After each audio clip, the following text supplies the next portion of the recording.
Having a fantastic relationship is a learnable skill.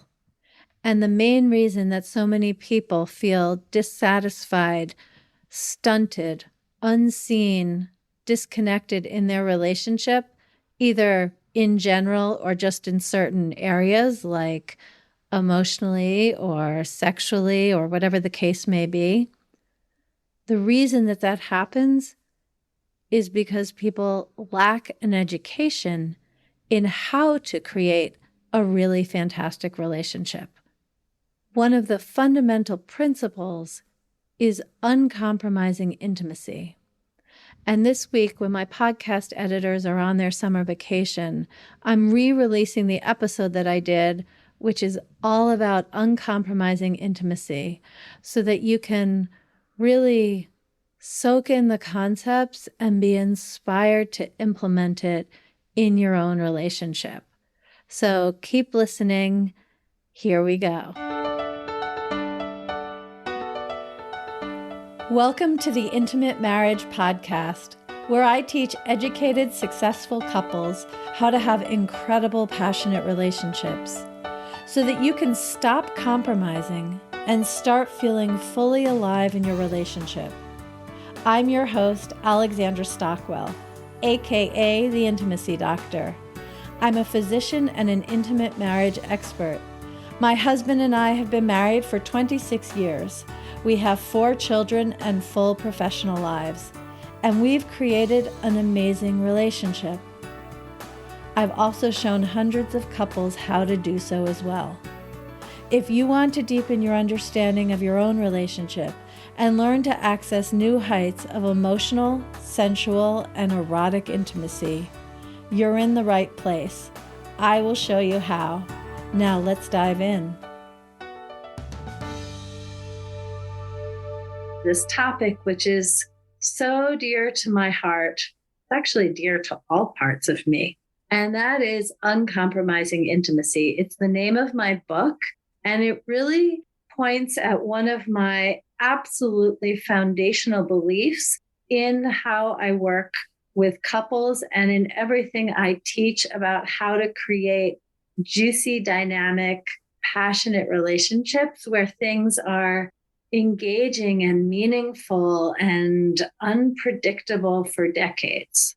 When I'm speaking about uncompromising intimacy, what I'm really talking about is that the key to passion, fulfillment, intimacy, and success isn't compromise. It is developing the ability to be uncompromising, because when both people feel free to be themselves and know how to love and be loved for exactly who they are without needing to change or contort to fit the culture of the relationship, that creates a relationship which is juicy, nourishing, and ooh la la, deeply satisfying.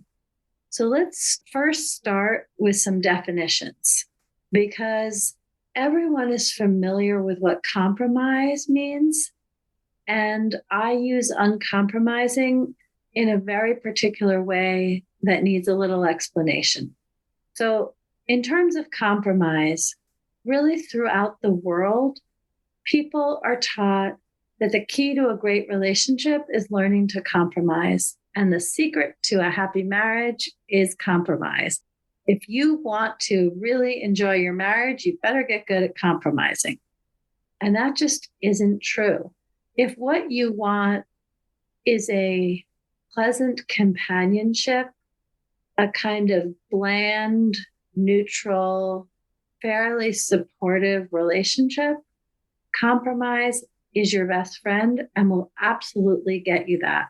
But if you want just exquisite erotic connection and emotional depth and exploration of body, mind, and spirit, then uncompromising intimacy is the way to do that. Now, when some people hear the word uncompromising, they immediately think that it is being dominating in the direction of narcissism practically, because you always get your way. That is not at all what I mean by uncompromising. if you think of compromising as holding back who you are, holding back aspects of yourself, leaving significant parts of you outside of your relationship. It's like you drop them at the door when you walk in to be with your partner. Being uncompromising, in contrast, means bringing all of who you are to the relationship, not leaving anything at the door, but instead, the more you discover about yourself, the more you grow and evolve. That just means the more you integrate and bring into your relationship. So being uncompromising means bringing all of who you are with self-acceptance and compassion, and inviting all of who your partner is with acceptance and compassion. And then when the two of you can see everything there, can feel the range of feelings, can know all of the desires, frustrations, challenges, dreams, and delight, then the two of you can decide collaboratively how you proceed. So an example that I've given often is if your partner loves Italian food and you enjoy it too, but you sometimes really have a craving for Thai, but because your partner never ever wants to eat Thai food, you don't end up going for Thai and you just don't bring it up anymore.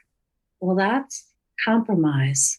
Being uncompromising means saying, babe, I love how much you love Italian food and I love going for Italian food with you. But sometimes I just crave Thai food. And I haven't spoken up because I didn't want to annoy you with that. But I want you to know I just crave Thai food sometimes. And with that, the two of you can figure it out. Maybe you both get takeout and eat in a park. Or maybe he comes to Thai food having a healthy snack ahead of time and he finds one thing on the menu that works for him. Or maybe you go by yourself and thoroughly enjoy it. There's so many different ways that the two of you can solve this in a way that feels really good for both of you, but you never have a chance if you don't even bring up that you like Thai food. Now, this is a simple principle to explain when it comes to restaurants and also in defining uncompromising intimacy. But I'm often asked, how does this actually work in practice?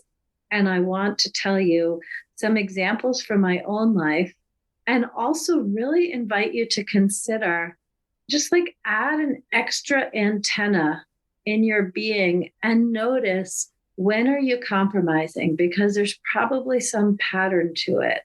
Do you tend to compromise on certain issues? Do you tend to compromise when you're worn out and tired at the end of the day? Do you tend to compromise about what you do as a family on Saturdays because it's just simpler to deal with your own frustrations rather than other people? Really start noticing, because once you start noticing the patterns, you can begin to do something about it.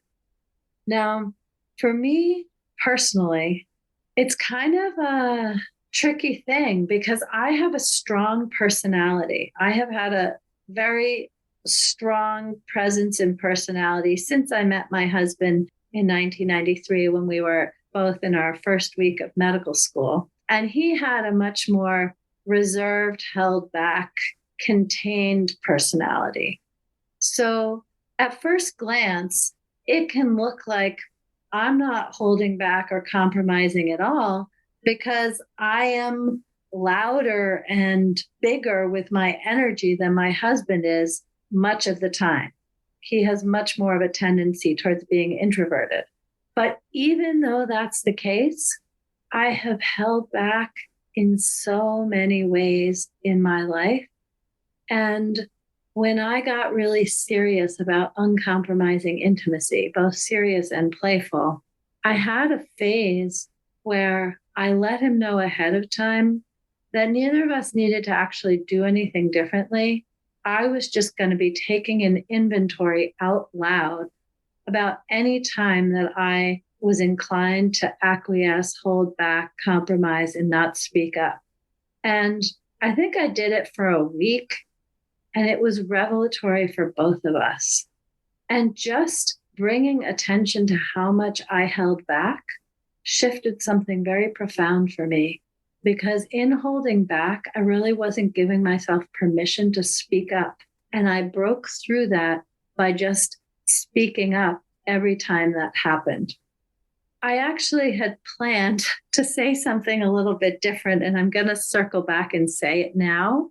And that is to talk about faking orgasm. Because in the short term, in the moment, that can be very convenient. If you're having an experience and it isn't fun, whether it's boring or uncomfortable or painful or whatever the situation is, it is definitely in the short term simplest to just fake orgasm. But the problem is that when you do, you are training your partner to do whatever wasn't working for you. Because if you're faking orgasm, you're basically giving positive feedback. You're pretending it's pleasurable when it really is not. And so it is really important not to fake orgasm. It is much more important to say, can we shift and do this differently, however you'd like? Or I think I need to stop now. But to fake orgasm to get it over with is really just creating more unpleasantness in the future. Now, that is a pretty dramatic example, but I think of that as one of the ultimate examples of compromise. And it's true when we pretend to be happy with a plan, when we pretend to be complete with a conversation and we're not, when we pretend it's okay that the house is a mess when it isn't. Now, with all of these things, it's not our partner's job to change so that we're more comfortable. That is not where I'm headed at all. But it is our job to be honest about how we actually feel so that then either you, singular, or you, plural, can do something about it. When I was really going deep in learning to speak up and acknowledge what it is that I want and how I feel and looking for ways that I was compromising, during this time of speaking up that I've described earlier, I had a time when I was having a conversation with my husband while sitting on our couch. And I was telling him a story about my day. I don't remember the details. It obviously wasn't super memorable. But I do remember how I felt when I kind of finished a sentence. I didn't feel complete with the whole topic, but I was kind of finishing an idea. And he got up. And because I had chosen to prioritize my capacity to stop compromising and to be as courageous as needed to do that, I said to him, because this was the thought in my head, do you find me boring? Is that why you got up just now? And he looked at me surprised and he said, no, what you're saying is really interesting. I just have to go to the bathroom. I'll be right back to hear the rest. And that might not be such an example of compromise. It's not that I was eating Italian food. It's not that I was faking orgasm. It's not that I was agreeing to play tennis when I really didn't want to. No, it wasn't those kinds of things. But it really was a kind of compromise because I was believing the thought in my head and adjusting my behavior to make things more comfortable for my husband. He wasn't even saying what he wanted. I made it up and then adjusted. And so when I'm talking about being uncompromising and creating the most glorious, ecstatic, broad kind of intimacy and having it being based in being uncompromising, I really am talking about being willing to know yourself, question and identify your desires and your motivations, both when you do something and when you don't do something. And when you discover things that are important and have been manifesting in your relationship, go ahead and be vulnerable and reveal them to your partner, because it's not just about weeding out anything that's a limitation for you. You want to also lay that at the altar of your relationship so you both can know you better. I'd really love to hear what you think of this episode. What do you think of uncompromising intimacy? So please email me, reach out and let me know. If you go to my website, alexandrastockwell.com, there's a contact form. There's a page that's a contact page. And on that, there's a form. Fill it out and let me know what you got from this episode. I'm considering doing more informal chats like this. And I really want to hear from you if this is valuable and what you got. That's the first thing. And the second thing that I want to ask you to do is to go to iTunes, Apple Podcasts, if that's where you listen, or to Spotify, and leave a rating and write me a review for the podcast. So go ahead, be uncompromising, and let yourself experience more intimacy, which comes as a result. Go to my website, alexandrastockwell.com, go to the page for contact, and let me know what you learned from this episode. And number 2, go to Apple Podcast or Spotify or wherever else you're listening and leave a review and a 5-star rating for me. Oh, and next week, you have to come back because I'm going to be interviewing my daughter. The episode will be dropping on her 25th birthday, and I'm going to interview her about the experience of being a child and becoming a woman with parents like us, parents who highly prioritize juiciness and passion in our marriage, and also parent with care, intentionality, and vision. So join me next week. And in the meantime, go to my website, alexandrastockwell.com, go to the contact page and let me know what you got from this episode.